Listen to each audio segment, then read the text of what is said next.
વાવાઝોડું વાવાઝોડું વાવાઝોડું બંગાળની ખાડીના દરિયામાં તોફાન સક્રિય બનતું જોવા મળી રહ્યું છે. સાથે જ વિયેતનામના દેશોની અંદર પણ ભયંકરથી લઈને અતિ તબાહી મચાવનારું નવું વાવાઝોડું સક્રિય બનતું જોવા મળી રહ્યું છે. આમ એક વાવાઝોડું વિયેતનામના દેશોની અંદર અને બીજું સાયક્લોનિક સર્ક્યુલેશન વેસ્ટર્ન ડિસ્ટર્બન્સ વાળું મજબૂત ઘેરાવાથી ભરપૂર એક સાયક્લોનિક સિસ્ટમનો ઘેરાવો મિની વાવાઝોડું બંગાળની ખાડીના દરિયામાં સક્રિય બનીને બંગાળની ખાડીના દરિયાકાંઠાના વિસ્તારની અંદર ત્રાટકી રહેલું જોવા મળી રહ્યું છે. અને આજે તો વહેલી સવાર દરમિયાન જ ભુવનેશ્વરના દરિયાઈ કાંઠાના વિસ્તારો, વિશાખાપટ્ટનમ સાથે સાથે વિજયવાડાના વિસ્તારોથી લઈને હાલ મિત્રો જે દરિયાઈ કિનારાના વિસ્તારો છે જેમ કે ચેન્નઈ, પોંડુચેરીના વિસ્તારોની અંદર આજે તો મિત્રો અતિ ભયંકર દિવસ સાબિત થવાનો છે. આઈએમડી દ્વારા સંપૂર્ણ વિસ્તારોની અંદર આજનો દિવસ ભારે વરસાદ ખાબકવાને લઈને તીવ્ર એલર્ટવાળો દિવસ જાહેર કરી દેવામાં આવ્યો છે.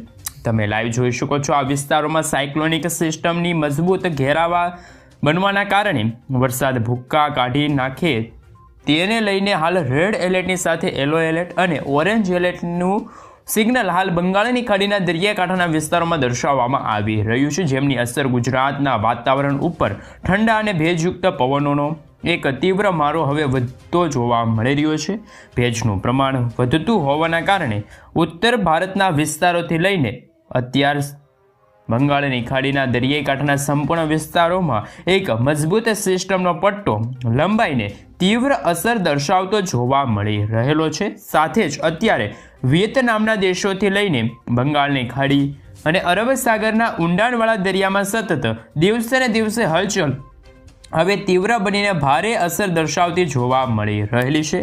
આવનારી 24 કલાકમાં બંગાળની ખાડીના તટીય પ્રદેશોની અંદર હાલ મિત્રો મેઘરાજા ભૂક્કા બોલાવતા હોય તેમ ભુવનેશ્વર, વિશાખાપટ્ટનમ, હૈદરાબાદ, બેંગલુરુ, મુંબઈના દરિયાઈ કાંઠાના વિસ્તારોથી લઈને શ્રીલંકાના વિસ્તારોની અંદર અત્યારે સાયક્લોનિક સિસ્ટમનું તીવ્ર દબાણ ભારે અસર દર્શાવતું હોય તેમ સંપૂર્ણ વિસ્તારોમાં સિસ્ટમનો ઘેરાવો લંબાતો જોવા મળી રહ્યો છે, જેમની અસરોના ભાગરૂપે આજે તો ખાસ કરીને મિત્રો રીતસરનું આભ ફાટતું હોય તેમ ભુવનેશ્વર, વિશાખાપટ્ટનમના વિસ્તારોમાં વરસાદ રીતસરનું હાલ ખાસ કરીને મિત્રો ભૂક્કા બોલાવતા હોય તેવા દ્રશ્યો સામે આવી શકે છે, જેવી હળવી અસર અત્યારે ગુજરાતના વાતાવરણ ઉપર જોવા મળી રહી છે.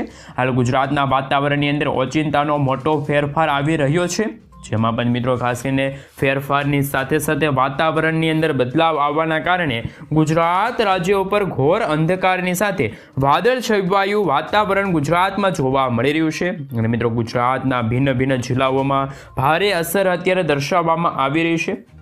અને મિત્રો આ જ કારણ ભાગરૂપી તમે જોઈ શકો છો એ રીતે ખાસ કરીને મિત્રો દક્ષિણ ગુજરાતના જિલ્લાઓની અંદર હાલ ઠંડા પવનો છે ત્યારે ફૂંકાતા જોવા મળી રહ્યા છે.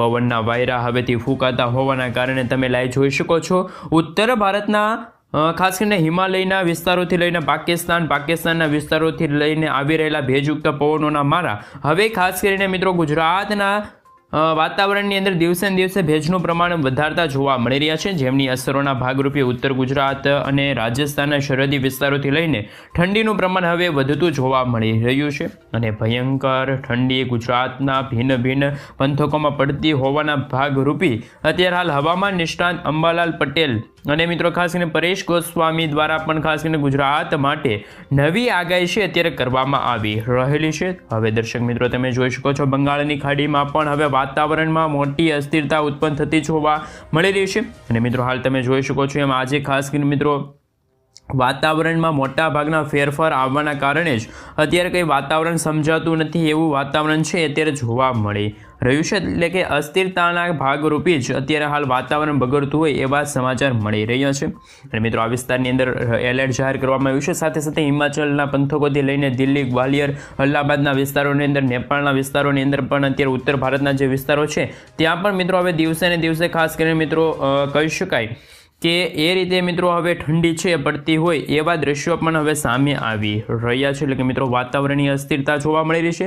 સાથે ગુજરાતમાં પણ વાતાવરણની અંદર ઉથલ પાથલ થતી જોવા મળી છે. ગુજરાતની અંદર 12 ડિગ્રી સેલ્સિયસથી લઈને 17 ડિગ્રી સેલ્સિયસ સુધીનું તાપમાન છે એ અત્યારે જોવા મળી રહ્યું છે. ઠંડા પવનો ફૂંકાતા જોવા મળી રહ્યા છે. બીજી તરફ વરસાદની પણ મહત્વપૂર્ણ આગાહી છે અત્યારે દર્શાવવામાં આવી છે. આ જિલ્લાઓ પ્રમાણે જો માહિતી મેળવે તો હાલ ખાસ કરીને મિત્રો તમે જોઈ શકો છો એ રીતે આગાહીના ભાગરૂપે તમે જોઈ શકો છો એ રીતે અત્યારે હાલ ઉત્તર ગુજરાત જે વિસ્તારોની અંદર પણ વાતાવરણીય અસ્થિરતા ઉત્પન્ન થઈ છે અને જેમને લઈને મિત્રો ખાસ કરીને તમે જોઈ શકો છો કંટારાના વિસ્તારથી લઈને હાલ ખાસ મિત્રો આ વિસ્તારો છે તમે જોઈ શકો છો ઠંડીનું પ્રમાણ વધતું જોવા મળી રહ્યું છે.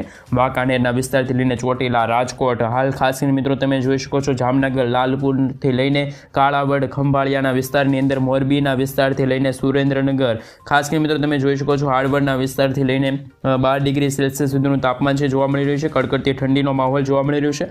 ઉત્તર સૌરાષ્ટ્રના વિસ્તારોની અંદર ખાસ કરીને મિત્રો આગાહી દર્શાવવામાં આવી છે. ગુજરાતની અંદર સૌરાષ્ટ્રના દરિયા કિનારાના વિસ્તારની અંદર જેમાં મિત્રો ખાસ કરીને લીંબડીના પંથકથી લઈને બોટાદ, આ સાથે મિત્રો તમે જોઈ શકો છો ગઢડા છે એ વિસ્તારની અંદર જે દરિયા કિનારાના વિસ્તાર જેમાં ભાવનગર છે, ખડેસરિયા લાગુના વિસ્તાર છે, દરિયા કિનારાના વિસ્તાર છે, તળાજાના દ્વાર, ખાસ મિત્રો દરિયાકાંઠાના વિસ્તાર છે, તુલસીશામના વિસ્તારોની અંદર ભયંકર ઠંડીનો માહોલ હવે વધતો જોવા મળી રહ્યો છે.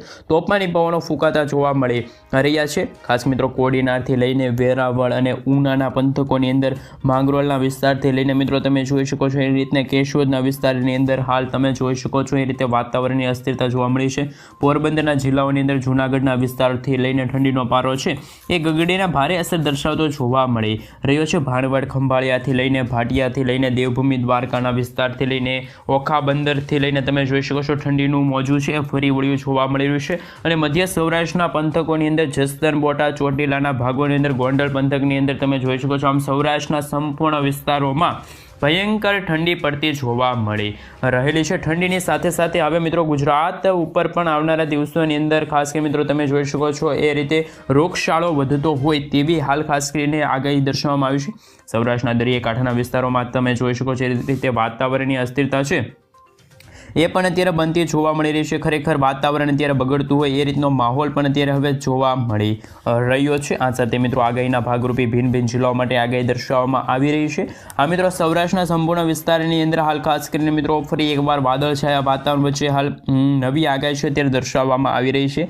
ખાસ કરીને મિત્રો અત્યારે 17 ડિગ્રી સેલ્સિયસ સુધીનું તાપમાન, ઠંડીનું તાપમાન જોવા મળી રહ્યું છે. મધ્ય ગુજરાતના જિલ્લાઓની અંદર જો વાત કરવામાં આવે તો ઠંડીનું મોજું ફરી વળ્યું હોય તેવો માહોલ અત્યારે જોવા મળી રહ્યો છે. ઘોર અંધકારની વચ્ચે તોફાની પવનોની અવર જવરને લઈને દાહોદના જિલ્લાઓની અંદર છોટા ઉદેપુર, લુણાવાડા, ગોધરાથી લઈને બારડોલી, વડોદરાના વિસ્તાર, ખંભાળ વિસ્તારથી લઈને નડિયાદ, ધોળકાની સાથે અલ્હાબાદના વિસ્તારની અંદર ખેડા, પંચમહાલ, મહીસાગર, આમ તો મધ્ય ગુજરાતના સંપૂર્ણ વિસ્તારોની અંદર હવે સિસ્ટમનું રીતસરનું જોર છે એ વધતું જોવા મળી રહ્યું છે. સિસ્ટમનું જોર વધતું હોવાના કારણે મધ્ય ગુજરાતના જિલ્લાઓની અંદર તમે જોઈ શકો છો ઠંડીનો ચમકારો વધતો જોવા મળી રહ્યો છે. અને મિત્રો હાલ ખાસ કરીને મિત્રો 15 ડિગ્રી સેલ્સિયસથી લઈને 16 ડિગ્રી સેલ્સિયસ સુધીનું ટેમ્પરેચર જોવા મળી રહ્યું છે. મધ્ય ગુજરાતના જિલ્લાઓની અંદર અત્યારે ટેમ્પરેચર છે જોવા મળી રહ્યું છે. આ ઉપરાંત ખાસ કરીને કચ્છના વિસ્તારોની અંદર નજર કરીએ તો હાલ કચ્છની અંદર પણ ઠંડીનો પારો ગગડીને હાલ ખાસ કરીને ભયંકર અસર દર્શાવતો જોવા મળી રહ્યો છે તેવો માહોલ જોવા મળી રહ્યો છે. જેમાં લખપતના વિસ્તારથી રહીને રાજ્યની અંદર કચ્છના વિસ્તારોની અંદર ખાવડ, બારડોલી, નળિયા, ગાંધીધામના વિસ્તારની અંદર રાપરથી લઈને માંડવીના દરિયાકાંઠાના વિસ્તારોની અંદર સિસ્ટમની અસર જોવા મળી રહી છે.